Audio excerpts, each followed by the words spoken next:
दोस्तों कैसे आप सब, मैं ऐसा करता हूँ आप लोग अच्छे होंगे। तो दोस्तों मेरा नाम है विशाल और मैं अपने पढ़ाई करने के साथ साथ आप लोगों को भी पढ़ाने का प्रयास करता हूँ। तो दोस्तों आज मैं लेकर आ चुका हूँ कक्षा 10 के लिए एक ऐसा महत्वपूर्ण टॉपिक जो कि दोस्तों बोर्ड परीक्षा में हमेशा पूछा जाता है और इस बार भी दोस्तों उससे प्रश्न बनेगा ही बनेगा। तो दोस्तों मैं बात कर रहा हूँ अलंकार के बारे में। यानी दोस्तों इस वीडियो में हम जानेंगे कि क्या है अलंकार, अलंकार के भेद कितने हैं और किस वाक्य में कौन सा अलंकार होता है। इन सभी प्रश्नों का जवाब दोस्तों आपको इस वीडियो में मिल जाएगा। और हाँ दोस्तों, अगर मेरे चैनल पे आप लोग नए हो तो मेरे चैनल को सब्सक्राइब कर दीजिए और वीडियो को लाइक कर दीजिए और फटाफट से चलते हैं अपने टॉपिक पर। अलंकार शब्द का अर्थ है, तो अलंकार शब्द का क्या अर्थ है दोस्तों? आभूषण। अलंकार का अर्थ क्या है दोस्तों? आभूषण। इसके बाद में दोस्तों है यह दो शब्दों से मिलकर बना है। दो शब्दों से यहाँ पर है दोस्तों, पहला शब्द है आलम और दूसरा शब्द है कार। यानी आलम और कार से मिलकर क्या बना है दोस्तों? अलंकार। तो इस प्रकार समझ जाएगा कि यह दो शब्दों से मिलकर बना है आलम और कार। आलम का अर्थ होता है दोस्तों भूषण और कार का अर्थ होता है दोस्तों करने वाला। यानी अलंकार का सीधा सीधा अर्थ निकलता है दोस्तों कि भूषण करने वाला, यानी उसको सुंदर बनाने वाला। इसके बाद में दोस्तों इसकी जो है मैंने यहाँ पर परिभाषा लिख दिया है कि काव्य की शोभा बढ़ाने वाले तत्व को अलंकार कहते हैं। क्या कहते हैं? अलंकार। इस प्रकार से दोस्तों आप लोगों से कोई पूछे अब कि अलंकार किसे कहते हैं, तो आप फटाक से जवाब दे दीजिएगा कि काव्य की शोभा बढ़ाने वाले तत्व को क्या कहते हैं? अलंकार कहते हैं। इस प्रकार से दोस्तों अब आप लोग अलंकार को अच्छी तरीके से समझ गए होंगे। अब चलते हैं हम इसके प्रकार को समझते हैं। तो दोस्तों अब चलते हैं, जानते हैं कि इनके कितने भेद होते हैं। तो यहाँ पर दोस्तों हो जाएगा कि अलंकार के कितने भेद होते हैं दोस्तों? मात्र दो भेद होते हैं। यदि आप लोग दोस्तों अक्सर सुनते होंगे कि लोग बताते हैं अलंकार कितने प्रकार के होते हैं, 3 प्रकार के होते हैं, 5 प्रकार के होते हैं, लेकिन ऐसा नहीं है दोस्तों। अलंकार केवल और केवल 2 प्रकार के होते हैं। पहला दोस्तों शब्द अलंकार, जिससे दोस्तों शब्द में परिवर्तन देखने को मिलता है, वह है हमारा शब्द अलंकार। और दूसरा दोस्तों अर्थ अलंकार, जिससे दोस्तों हमें अर्थ में परिवर्तन मिलता है। तो इस प्रकार से दोस्तों अलंकार के कितने भेद हैं? 2। पहला शब्द अलंकार और दूसरा अर्थ अलंकार। इस प्रकार से दोस्तों हो जाएगा कि अलंकार के 2 भेद होते हैं। उसके बाद में दोस्तों शब्द अलंकार के कितने भेद होते हैं और अर्थ अलंकार के कितने भेद होते हैं। दोस्तों मैं आप लोगों को सबसे पहले बता दूं कि जो हमारा क्लास 10 है उसमें दोस्तों केवल हम लोगों को अर्थ अलंकार पढ़ना रहता है। शब्द अलंकार दोस्तों ये दोस्तों हमको इस समय नहीं पढ़ना है, क्योंकि ये दोस्तों हमें 9th के क्लास में मिलेगा और ये है दोस्तों हमारे हाई स्कूल में यहाँ पर दोस्तों। और इसमें से दोस्तों हमें कितना ही पढ़ना है? मात्र ये 3 पढ़ना है दोस्तों। ये 3 हम लोग पढ़ लेंगे तो क्लास 10 में हमारा एक भी प्रश्न अलंकार का छूटेगा नहीं दोस्तों। मानवीकरण का दोस्तों हमें मिलता ही नहीं है। जी दोस्तों जब आप और आगे जाएंगे तब आपको ये मानवीकरण मिलेगा फर्स्ट ईयर और इंटर में। लेकिन दोस्तों क्लास 10 के लिए मात्र 3 अलंकार जरूरी हैं। अर्थ अलंकार के कौन कौन से? उपमा अलंकार, रूपक अलंकार और उत्प्रेक्षा अलंकार। अब चलिए दोस्तों हम समझते हैं कि उपमा अलंकार क्या है, रूपक अलंकार क्या है और उत्प्रेक्षा अलंकार क्या है और इसे हम कैसे पहचानेंगे। तो चलते हैं इसके परिभाषा पर। बात कर रहे थे उपमा अलंकार पर, जो कि है दोस्तों जब दो भिन्न वस्तुओं अथवा व्यक्तियों में समानता का भाव स्पष्ट होता है तो वह कौन सा अलंकार होता है? उपमा अलंकार होता है। फिर से समझिए दोस्तों कि जब दो भिन्न वस्तुओं अथवा व्यक्तियों में समानता का भाव स्पष्ट होता है वहाँ उपमा अलंकार होता है। कौन सा अलंकार होता है? उपमा अलंकार होता है। अब क्यों होता है चलिए समझते हैं। जैसे दोस्तों मैं कहूं कि यह मार्कर पेंसिल के समान सुंदर लिखता है। यानी यहाँ पर दोस्तों मैं क्या कह रहा हूं कि यह मार्कर पेंसिल के समान सुंदर लिखता है। यानी हम मार्कर की तुलना यानी समानता किसके साथ कर रहे हैं दोस्तों? उस पेंसिल के साथ कर रहे हैं जो सुंदर लिखता है। तो इस प्रकार से इसमें कौन सा अलंकार हो जाएगा दोस्तों? यह इसमें हो जाएगा उपमा अलंकार। किसमें हो जाएगा दोस्तों? कि यह मार्कर पेंसिल के समान सुंदर लिखता है।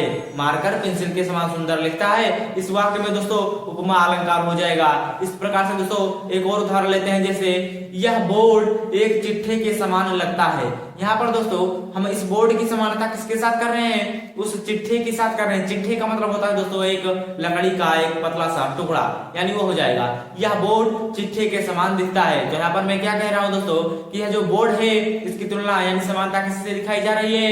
एक लकड़ी के चिट्ठे से। इस प्रकार से दोस्तों हो जाएगा इसमें उपमा अलंकार। अब चलिए दोस्तों हम समझते हैं कि इसे हम ट्रिक की मदद से कैसे समझेंगे। तो दोस्तों ट्रिक से समझने के लिए आप सबको सबसे पहले याद करना पड़ेगा इसके वाचक शब्द। अगर दोस्तों आप इसके वाचक शब्द समझ लेते हैं तो आप कभी दोस्तों उपमा अलंकार को गलत नहीं करेंगे दोस्तों। हमेशा उपमा अलंकार आपका सही जाएगा। तो यहाँ पर है दोस्तों इसका कुछ वाचक शब्द है दोस्तों, जो कि है सा, सी, सम, सरिस, समान। अगर दोस्तों किसी भी वाक्य में ये शब्द मिलते हैं तो आप फटाक से दोस्तों क्या मारेंगे, उपमा अलंकार, यानी सा, सी, सम, सरिस, समान। यदि दोस्तों इनमें से आपको कोई एक वर्ड उन वाक्य के बीच में मिलता है तो आप फटाक से मार दीजिएगा दोस्तों उपमा अलंकार, ये आपका भाई बता रहा है। अब चलिए दोस्तों इसका हम उदाहरण लेते हैं कि कर कमल के समान सुंदर है। अब दोस्तों इसमें कौन सा अलंकार है, आप लोग फटाफट से कमेंट में बताइए। लेकिन दोस्तों हमने इसे जैसे पढ़ा, कर कमल के समान सुंदर है, हम लोगों ने यहाँ पर क्या देखा दोस्तों, हमने यहाँ पर क्या देखा, समान देखा। और यदि किसी वाक्य के बीच में समान शब्द आ जाता है तो वह कौन सा अलंकार होता है, उपमा अलंकार होता है। देखिए दोस्तों यहाँ पर क्या है, समान, यानी किसी भी वाक्य के बीच में सा, सी, सम, सरिस, समान आता है तो वह कौन सा अलंकार हो जाएगा, उपमा अलंकार हो जाएगा। इसी प्रकार से दोस्तों एक उदाहरण हम और लेते हैं कि अरुण अरुण डॉक्टर सा बुद्धिमान है, डॉक्टर सा बुद्धिमान है, बुद्धिमान है। यहाँ पर दोस्तों मैंने लिख दिया कि अरुण डॉक्टर सा बुद्धिमान है। अब दोस्तों आप लोग फटाफट से कमेंट में बताइए इसमें से मतलब इस वाक्य में कौन सा अलंकार है। तो जैसे ही आपने यहाँ पर क्या देखा, अरुण डॉक्टर सा बुद्धिमान है, आपने यहाँ पर क्या देखा, सा देखा। और जैसे ही आपने यहाँ पर क्या देखा, सा देखा, आप फटाक से मार दीजिएगा कि इसमें से कौन सा अलंकार है, उपमा अलंकार है। यानी किसी भी वाक्य में सा, सी, सम, सरिस, समान ये शब्द मिलते हैं तो दोस्तों कौन सा अलंकार होगा, उपमा अलंकार होगा। अब दोस्तों मुझे लगता है कि आप लोग इसे गाइस बिल्कुल अच्छी तरीके से समझ गए होंगे। अब चलते हैं हम इसके अगले भाग पर, जो कि दोस्तों रूपक अलंकार। अब हम जानेंगे रूपक अलंकार क्या है। तो दोस्तों हम बात कर रहे थे रूपक अलंकार पर कि रूपक अलंकार क्या है। तो चलिए जानते हैं, जहां उपमेय और उपमान में भिन्नता होते हुए भी दोनों में क्या दिखाई जाए, समानता दिखाई जाए, वहां कौन सा अलंकार होगा, तो रूपक अलंकार होगा दोस्तों। मतलब ये कह रहा है कि जहां उपमेय और उपमान में भिन्नता होते हुए भी दोनों में समानता दिखाई जाए, वहां कौन सा अलंकार होगा, रूपक अलंकार होगा। अब दोस्तों आप लोग सोच रहे होंगे कि उपमेय क्या है और उपमान क्या है। तो दोस्तों चलिए एक उदाहरण की मदद से जानते हैं कि उपमेय और उपमान क्या होते हैं। तो दोस्तों जैसे मैं उदाहरण ले रहा हूँ, चरण कमल बंदो हरि राय, ये दोस्तों उदाहरण है। अब इसमें जो हमारा चरण है ये दोस्तों क्या है, ये दोस्तों हमारा क्या है, उपमेय है। यानी इस शब्द में चरण क्या है, उपमेय है। अब इसे कैसे आप लोग पहचानेंगे, तो उपमेय किसे कहते हैं, जिस वस्तु की समानता की जाए। मतलब यहाँ पर जो हमारा चरण है ये कमल के समान बताया जा रहा है, यानी किस वस्तु की समानता की जा रही है, चरण की।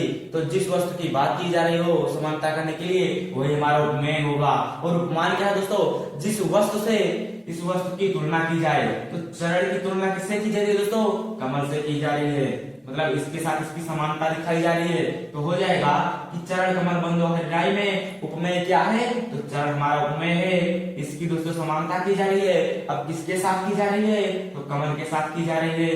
तो ये जो हमारा चरण है ये उपमेय होगा और कमल हो जाएगा उपमान। तो इस प्रकार से दोस्तों आप लोग समझ लीजिएगा कि जहां उपमेय और उपमान में भिन्नता होते हुए भी दोनों में समानता दिखाई जाए, अर्थात दोनों को एक बताया जाए, वहां रूपक अलंकार होगा। अब दोस्तों यहाँ पर देखिए, चरण एक अलग शब्द है और कमल एक अलग शब्द है। दोनों में भिन्नता तो बहुत है, यानी दोनों का अर्थ अलग अलग है, लेकिन यह क्या कह रहा है कि ये दोनों क्या है, समान है। तो इस प्रकार से दोस्तों आप लोग समझ जाइएगा कि जिस वाक्य में किसी वस्तु की किसी दूसरे वस्तु के साथ भिन्नता होते हुए भी समानता दिखाई जाए या फिर एक रूपता दिखाई जाए, वहां कौन सा अलंकार होगा, रूपक अलंकार होगा। गाइस आप लोग फटाक से मार दीजिएगा। और हाँ दोस्तों इसमें वाचक शब्द नहीं होते हैं, इसको गाइस आप इसी प्रकार से समझ जाइएगा कि जहां किसी वस्तु की किसी दूसरे वस्तु के साथ समानता की जाए और भिन्नता ना दिखाई जाए, वहां कौन सा अलंकार होगा, रूपक अलंकार।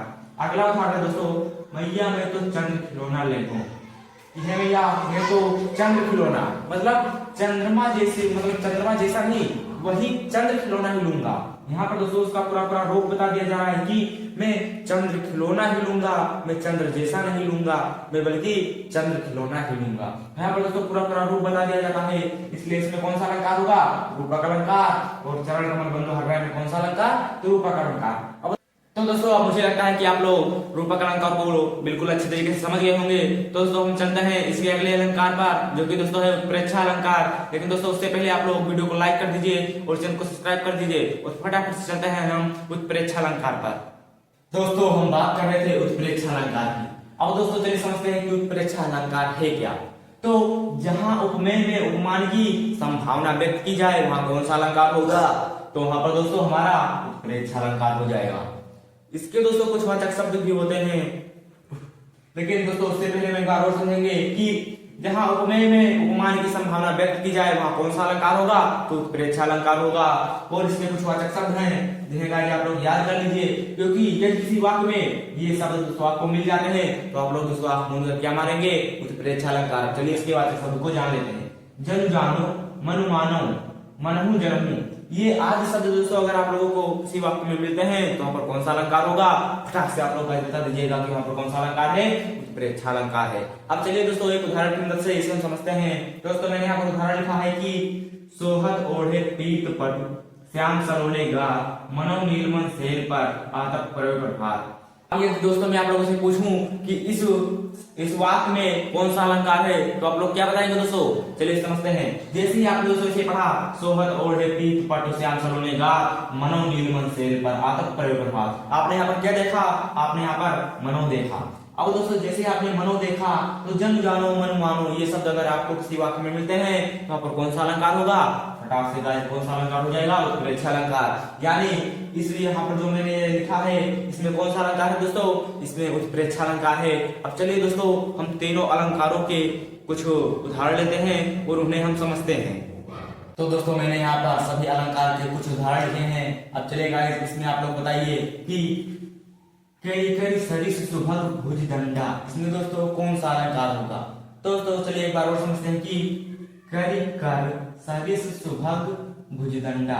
तो यहाँ पर दोस्तों आप लोगों ने क्या देखा, जैसे आपने देखा करी कर सरिस, और मैंने अभी बताया था कि उपमा अलंकार में कि किसी भी वाक्य में सा सी सम सरिस ये आदि शब्द आते हैं तो वहां पर कौन सा अलंकार होगा, उपमा अलंकार होगा। यानी दोस्तों आप लोगों ने यहाँ पर क्या देखा, जैसे सरिस देखा, ये कौन सा अलंकार हो गया, उपमा अलंकार हो गया। ये दोस्तों कौन सा अलंकार हो गया, उपमा।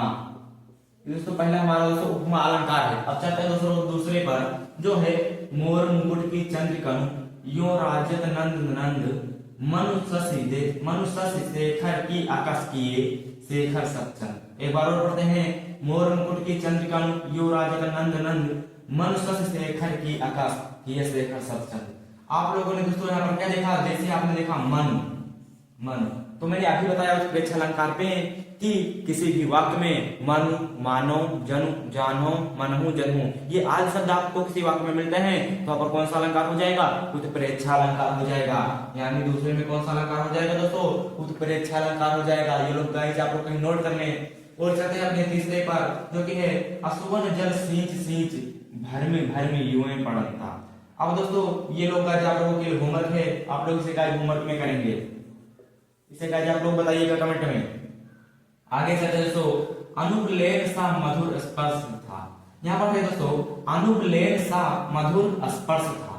यहाँ पर दोस्तों आप लोगों ने क्या देखा, जैसे आपने देखा सा, और मैंने उपमा अलंकार में बताया कि सा सी सम सरिस ये शब्द अगर किसी वाक्य में मिलते हैं तो वहां पर कौन सा अलंकार हो जाएगा, उपमा अलंकार हो जाएगा। तो इसमें भी कौन सा अलंकार हो जाएगा, उपमा अलंकार हो जाएगा।